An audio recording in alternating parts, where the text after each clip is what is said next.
Hello, everyone. Welcome to Inconvenient Truths. I'm your host, Jennifer Zheng. A few days ago, a video of a Chinese rocket suddenly emitting black smoke, falling rapidly and exploding on the ground went viral. So was it just a simple accident, or is there a deeper reason and a bigger secret behind it? Today, let's discuss this topic. On June 30th,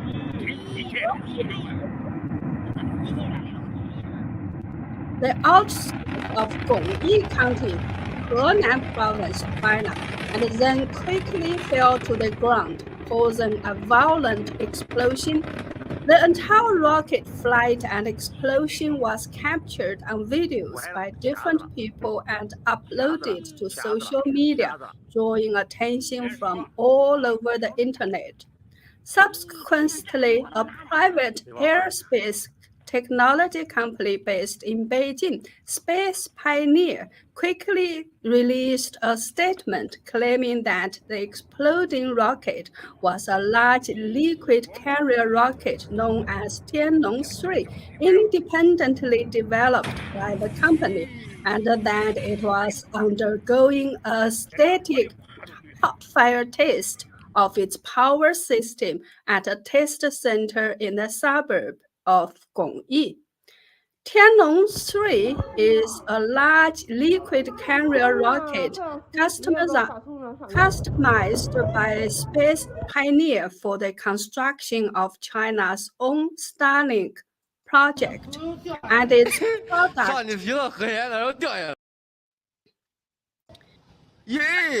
product performance directly benchmarked against SpaceX's Falcon 9 carrier rocket. Tiannong-3's launch vehicle has a diameter of 3.8 meters, a lift-off mass of 590 tons, a payload capacity of 17 tons to low Earth orbit, and a payload capacity of 14 tons to Sun synchronous orbit. The so-called static hot firing test of the rocket power system means that the rocket should be fixed very firmly on the test stand and then test the condition of the engine after ignition. However, during the test, a malfunction in the system that secures the rocket to the test stand led to a stamping failure, resulting in the rocket accidentally lifting off and then crashing. According to Space Pioneer, when they realized the rocket had accidentally lifted off, the control center shut down the rocket's engine in time, and the rocket fell 1.5 kilometers to the southwest of the test stand, disintegrating after falling into the mountain, avoiding the scenario of a violent explosion that would have blown the rocket into pieces. This low-level mistake was a major blow to the CCP's ambitions to compete with the United States in space. And why? First of all, what is the origin of this Space Pioneer? This company was founded on April 10, 2019. It focuses on the development of next-generation liquid rocket engines and medium to large liquid launch vehicles. It is touted as China's first private commercial aerospace company to successfully launch a liquid launch vehicle into orbit. However, in China, many of the so-called private companies are actually owned or controlled by the CCP. This company, although its English name is Space Pioneer, its Chinese name is Tianbing Keji, which means Sky Soldier Technology. It is actually a pioneer in the CCP's military civilian integration in the space sector. Its chairman, founder, and chief rocket engineer is Kang Yonglai. This is a propaganda video about him. He is the former chief engineer of the CCP's Institute of Launch Vehicle Technologies, Changzhen 11. He is a well-known expert in the rocket force, a scientist in the National Key Basic Research and Development Program known as the 973 Project, and a pioneering individual in the rocket force who presided over the overall demonstration of the design of the Dongfeng 17 hypersonic missile. The first successful launch of a carrier rocket by a space pioneer was from the Jiuquan Satellite Center in Gansu, the base of the CCP's People's Liberation Army. To say that Space Pioneer is a private enterprise is just a lie. The Tianlong-3 rocket that exploded this time is a large liquid launch vehicle customized by Space Pioneer for the construction of the CCP's satellite internet constellation, and its performance directly benchmarks against that of Elon Musk's Falcon 9 retrievable carrier rocket under SpaceX. To put it bluntly, this company is a copycat company of SpaceX under the rocket force of the CCP, and even its English name, Space Pioneer, is the copycat of SpaceX, but it disguises itself as a private enterprise. The mission of Tianlong-3 is to complete the CCP's own version of Starlink. Since its founding, Space Pioneer has received a large number of investments. Its investors include China International Capital Corporation, CICC, and InnoAngel. CICC is known to be the business of Zhou Yunlai, the son of former Chinese Premier Zhou Zhurongji. Zhou Yunlai has been working on CICC for as long as 16 years. So, from this, we can further know that Sky Pioneer has not only the support of the CCP's rocket force, but also the so-called second-generation Red. So its failure this time must be very devastating to the CCP. What's even funnier is that only a week or so ago, the party media was touting this private company says it wants to put the people in space in a headline. In fact, if the ground control center hadn't reacted quickly and shut down the engine, the rocket would have reached Gongyi City in a few seconds. And if it had fallen and exploded there, it would have killed hundreds or thousands of people all at once, really sending them all to space. Chinese people sometimes refer to death as going to space or going to heaven.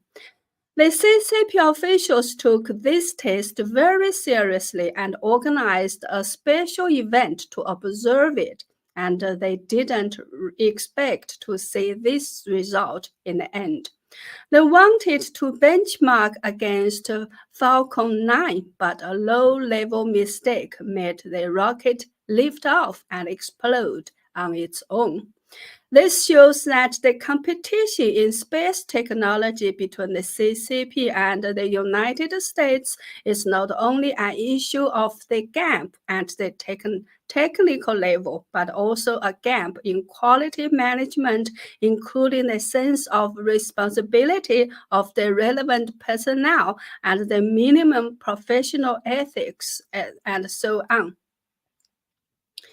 According to Chinese media reports, the CCP plans to launch 26,000 satellites to cover the globe, with orbital heights more scientifically designed than those of Elon Musk's Starlink constellation. China is poised to overtake its competitors, and this significant advantage will have Elon Musk sweating. The report said that China wants to take about 10 years to complete the satellite launch and build a communication network. China will launch its first satellite in the first half of 2024, and the number of satellites launched in 2029 will reach 1,300, and ultimately in 2035 it will complete the launch goal of 13,000 satellites. In addition, the report said that China's version of the Starlink and its Beidou satellite navigation system may be connected with each other and provide services jointly. This report said that China's plan is to use China's Starlink to defeat the US Starlink. In addition to the launch of 12,992 satellites and the establishment of the constellation program called GW, a second largest constellation of giant low-orbit satellites, the G60 Starlink, will also be established. The goal of the G60 constellation is to launch and operate at least 108 satellites in 2022 to provide initial commercial services, and by 2027 to build a complete industrial chain capable of competing globally, producing 300 satellites per year for a total of 12,000 satellites to cover the world's broadband network needs. According to another report, the first batch of satellites of China's version of Starlink will be launched on August 5th this year. And according to the plan, the launch of 1,296 satellites will be completed in the first phase, and in the future, a network of more than 14,000 low-orbit wideband multimedia satellites will be built. As part of this ambitious plan, spy pioneers Tianlong-2 rocket successfully conducted its maiden flight on April 2, 2023, marking China's first private-developed liquid oxygen kerosene rocket to reach orbit. 2023 was also hailed as a year of breakthrough progress for China's commercial rocket industry. The Chinese media report also said that there were no follow-up flights planned for Tianlong-2 after its successful maiden flight. The company's development efforts have largely shifted to the Tianlong-3, the most powerful rocket ever released in China's commercial rocket sector, which, if it makes its maiden flight on schedule, will surely go down in space flight history and dwarf Elon Musk's Falcon 9. What is certain is that the CCP is spending huge sums of money to build its own space dominance. It is said that after seeing Elon Musk's Starlink program play a huge role in the Russia-Ukraine war, the CCP is even more determined to spend a lot of money to build its own Starlink. Although the Tianlong-3 accident may be a blow to the CCP's Red Starlink program and even Xi Jinping's Taiwan Strait War plan.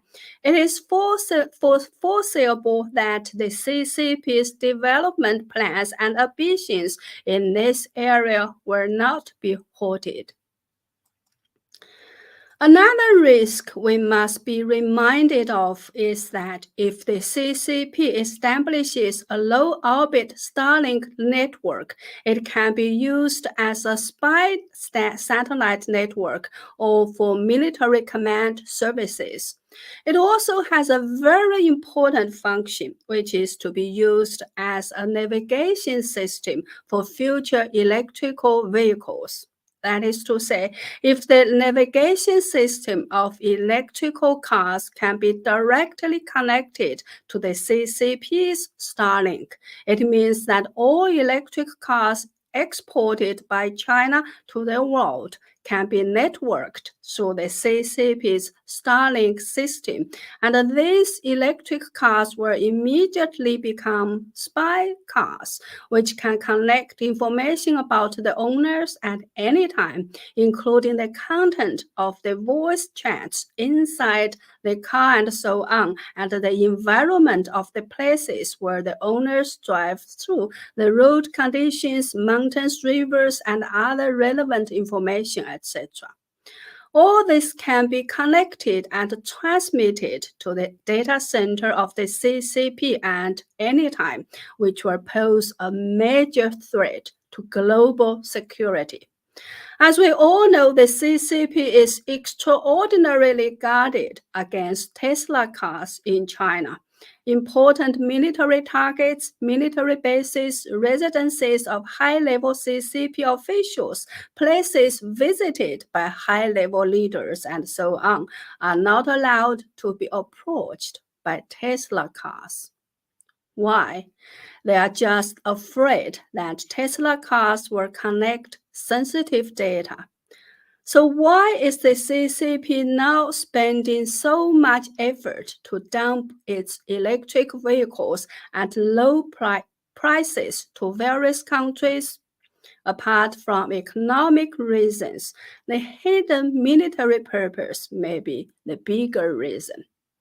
Within China, there have been many cases in which manufacturers of electrical vehicles have directly, without the consent of the owners, used remote control to lock up the vehicles.